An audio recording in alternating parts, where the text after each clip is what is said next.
At 34, I thought I had finally escaped the judgment that shaped my childhood. But during my mother's birthday lunch, the past caught up with me. My sister lifted her glass, smiled at our relatives, and said loud enough for the whole restaurant to hear. At 34 and still single? You'll die alone with no family. People nodded. My father murmured, such a waste. No one defended me. Not one person even looked uncomfortable. They had no idea. Not about the life I built. Not about the family I protected from them. Not about the truth that was seconds away from walking through those restaurant doors. And when the doors finally opened, everything my sister believed about herself, about me, collapsed. Stay with me. You need to hear what happened next. And if you've ever been judged like this, don't wait. Subscribe now so you never face moments like this alone. Let me take you back so you understand what that moment really meant. My family didn't just care about appearances, they worshipped them. Reputation wasn't something they protected. It was the only thing they fed on. And I was the family failure. The cautionary tale they pointed to whenever someone else's daughter made a choice they didn't approve of. My sister Leanne? She was the golden child. The model daughter. The one who did everything right according to their warped little rule book.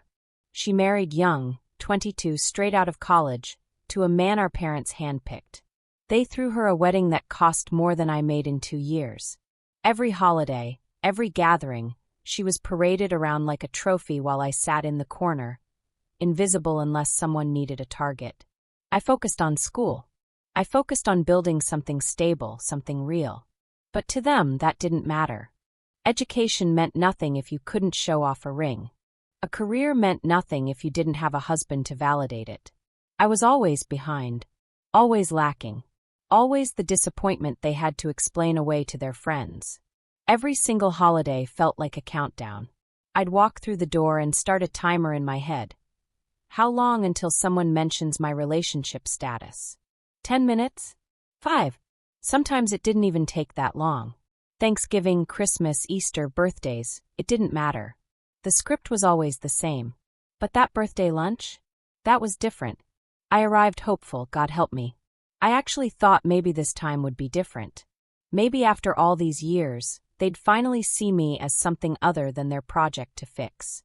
Leanne stood up with her glass of champagne, and I knew. I knew from the smile on her face what was coming. It wasn't concern. It was a public execution disguised as a toast. At 34 and still single? You'll die alone with no family. The words hung in the air like poison. And the worst part? The relatives nodded. They actually nodded like she'd said something wise, something true. My father, my own father, murmured, such a waste, and looked away from me like I was something that embarrassed him.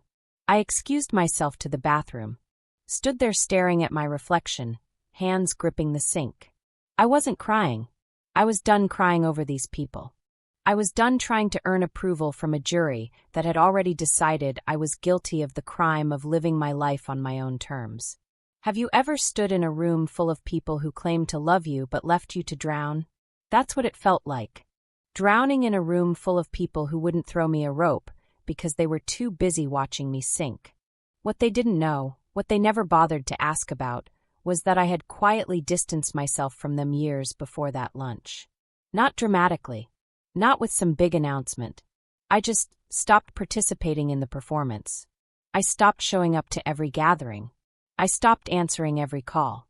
I stopped trying to explain myself to people who had already written my story without ever asking me to tell it. And in that distance, I built something they couldn't see. I built a life. I met someone, a trauma surgeon with steady hands and a steadier heart.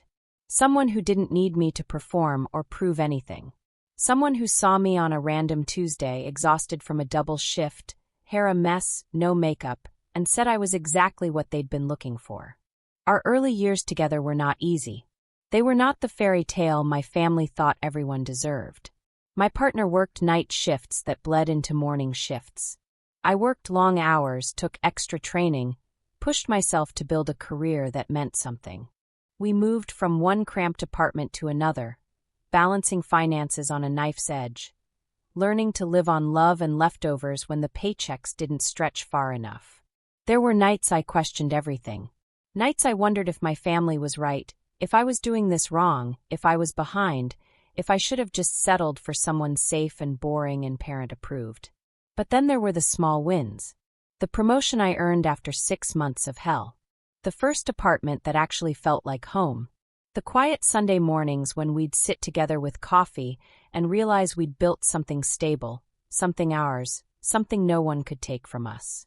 We got married. No big wedding. No guest list filled with people who judged us. Just us, 2 witnesses and a promise we meant. And then came our twins. 2 tiny humans who looked at us like we hung the moon. Later our daughter. A baby girl with my partner's eyes and my stubborn chin. I kept all of it separate from my birth family. Part protection, part peace. They didn't get to comment on my parenting. They didn't get to compare my kids to Leanne's. They didn't get to turn my beautiful, chaotic, loving life into another performance they could critique. I grew stronger in that separation. Grounded. Stable. Everything they said I'd never be without their guidance, without their approval, without a man they picked for me. My partner earned respect in the medical world, became known, became valued. Our household wasn't perfect, but it was warm. It was bonded. It was the exact opposite of the cold, performative chaos I grew up in. I didn't flaunt any of it. I didn't post it on social media for likes. I didn't send Christmas cards with our family photo just to prove a point. I simply protected what was sacred. But I knew. Deep down, I knew that one day the truth would surface. And the real reason I kept my marriage a secret? I needed to know who I was without their judgment. I needed to build a foundation they couldn't shake. I needed my children to be born into peace, not into the twisted expectations that nearly broke me. The life we created became everything I never had growing up. Our home was filled with laughter that wasn't performed for an audience. Our dinner table conversations were real, messy and loud and full of love that didn't come with conditions. Financial stability grew slowly, then all at once. My partner's career took off. I advanced in mine. We moved into a house with a backyard where our kids could run and scream, and just be kids without worrying about disturbing the neighbors or embarrassing anyone. We took vacations. Not expensive ones, not Instagram-worthy ones, just time together. Beach trips where we buried the twins in sand. Park days where our daughter took her first steps while we cheered like idiots. I watched my partner come home exhausted from saving lives and still find the energy to read bedtime stories in funny voices. I watched my children grow up knowing they were loved not for what they achieved or who they impressed, but simply for existing. It was everything my family said I'd never have. Everything they said required their approval, their guidance, their very specific formula for success. And I had built it without them, without their input, without their permission, without their presence. I didn't need a gotcha moment. I didn't fantasize about revenge or imagine the looks on their faces when they found out. I just wanted my dignity back. I wanted to exist in their presence without feeling like I had to defend my choices or prove my worth. The birthday lunch wasn't planned as the moment of revelation. I wasn't plotting some dramatic entrance. I simply told my partner and the nanny where I'd be, and my partner, bless them, decided to bring the kids by to say hello to their grandmother. Fate chose that moment. Not me. We've all seen stories where the tables turn. We've heard about the underdog who rises up and proves everyone wrong. But this hit different. Because I wasn't trying to prove anything. I was just tired of being treated like nothing. The restaurant doors opened. I didn't see it at first. I was staring at my water glass, trying to decide if I had the strength to sit through dessert or if I should fake a work emergency and leave. Then I heard my daughter's laugh. That specific giggle she makes when she's happy, when she feels safe. I looked up. My partner stood in the doorway, holding both twins' hands. Our daughter was in the nanny's arms just behind them, reaching out for me with those chubby baby hands. The entire table froze. I mean frozen, like someone had pressed pause on their lives. Forks halfway to mouths. Glasses suspended in midair. Everyone staring at my family like they were ghosts.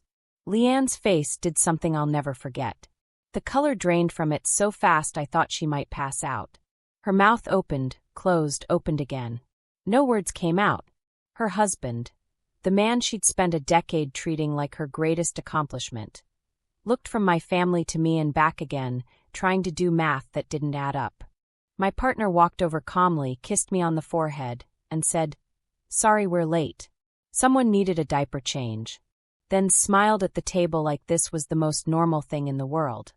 The twins ran to me shouting, "Mama!" And I caught them, held them, felt their solid little bodies against me, and remembered why I kept this separate. To protect this. To protect them from becoming pawns in someone else's game of superiority. Leanne tried to speak. Her voice came out strangled. You're married? Yes. These are your kids? Yes. How long? Long enough. She tried to laugh it off, tried to make a joke about me being secretive, tried to regain her footing. But the foundation she'd built her entire identity on was cracking beneath her feet. The superior sister.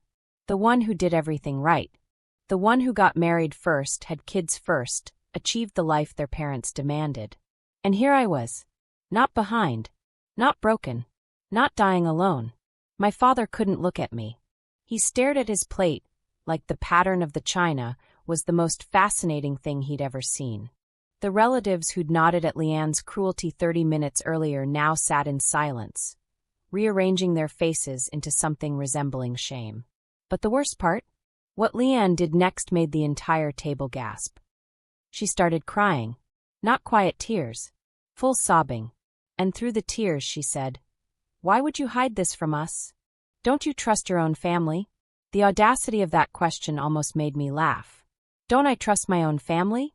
The family that spent 3 decades telling me I wasn't enough? Everyone was staring at me now, waiting for an answer. My mother looked wounded, like I'd committed some unforgivable betrayal. My father finally looked up from his plate, his expression unreadable. I could have stayed quiet. I could have made an excuse, apologized for keeping secrets, and let them turn me into the villain of this story too. But I was so tired of shrinking myself to fit into their narrative. So I told them the truth. Privacy gave me peace. Silence gave me freedom. Distance protected my children. The words landed like stones in still water. Leanne shook her head, tears still streaming down her face. I didn't mean. I was just joking earlier. I didn't mean you'd actually die alone. I was just joking. I kept my voice level. Calm. Not angry. Anger would give her an excuse to make me the emotional one, the irrational one. You humiliated me in front of our entire family. You've done it for years. At every holiday, every gathering, every single time we're in the same room. That wasn't a joke. That was cruelty with an audience. I'm sorry, she whispered. I'm so sorry. I didn't know. You never asked about my life. You only judged it. Silence fell over the table. The kind of silence that exposes everything. The kind where every unspoken truth becomes deafening. My mother tried to speak. Sweetheart, we were just worried. No. I cut her off, and I saw her flinch. I'd never used that tone with her before. You weren't worried. Worried parents ask questions. Worried parents check in. Worried parents create space for their children to be honest. You didn't want to know about my life. You wanted to control it. And when I wouldn't let you, you punished me for it. Leanne was still crying, but now there was something else in her tears. Recognition. Guilt. The terrible understanding that she'd spent years tearing someone down to build herself up, and it had finally caught up with her. My partner stood behind me, one hand on my shoulder. Not pulling me away. Not telling me to stop. Just there. Solid. Supporting me the way my birth family never had. Comment guilty if you think my sister knew exactly what she was doing. I could have walked away right then. Could have taken my family and left them sitting in their shame and never looked back. Part of me wanted to. God, part of me wanted to so badly. But I didn't build this life, this beautiful, stable, peaceful life, by acting like them. By being cruel when I had the power to be. By humiliating people because I could. So I made a different choice. Here's what's going to happen, I said, looking at each of them in turn. No more comments on my choices. Not my marriage, not my career, not my parenting, not my body, not my timeline. Nothing. If you can't say something respectful, don't Don't say anything at all. My mother opened her mouth to protest. I'm not finished. My voice stayed steady. No more public humiliation. No more jokes at my expense. No more using me as your cautionary tale or your entertainment. I'm not a story you tell. I'm a person. Your daughter. And I deserve basic respect. Leanne nodded, still crying, but I wasn't done. And finally, no access to my family unless respect is guaranteed. My children will not grow up the way I did. They will not be compared to their cousins. They will not be judged for every choice they make. They will not be taught that love is conditional on meeting impossible standards. If you can't give them that, you don't get to be in their lives. The silence stretched on. My father looked like he might argue, but something in my face must have stopped him. Leanne whispered another apology through her tears. But I knew deep in my bones, I knew that healing would require distance. That forgiveness, if it ever came, would take time. That some relationships can't be salvaged with a single conversation at a birthday lunch. My peace came first. My family's peace came first. Not their feelings. Not their pride. Not their need to maintain the appearance that everything was fine. She never saw the consequences coming. Most people don't. Subscribe so you never end up unprepared. I've spent my entire life being underestimated. Being told I was too slow, too picky, too focused on the wrong things. Being treated like I was broken because I didn't follow their script. But here's what I learned. I didn't need to prove anyone wrong. I just needed to build what felt right. I didn't need their approval to find love. I didn't need their validation to create a family. I didn't need their permission to be happy. And if you're watching this because you've felt dismissed, overlooked, judged for living life on your own terms, I need you to hear this. They're wrong about you. Whatever they said, whatever they implied, whatever subtle digs they've been throwing your way for years, they're wrong. You're not behind. You're not broken. You're not less than because your life doesn't look like theirs. You're building something they can't see yet. Maybe they'll never see it. Maybe they're too invested in their own narratives to recognize your truth. That's not your problem. That's not your burden to carry. My sister said I'd die alone. She meant it as a curse, as a prophecy she was certain would come true. But the truth? I was never alone. Even in those years when I was building in silence, protecting my peace, keeping my distance, I wasn't alone. I was simply growing into the woman they never imagined I could be. The woman I always was. The woman who didn't need their approval to thrive. We're healing together here. If this story resonated with you, if you've ever been judged like this, you're not alone. Like, subscribe, and share your story in the comments. Let's build a community where we lift each other up instead of tearing each other down.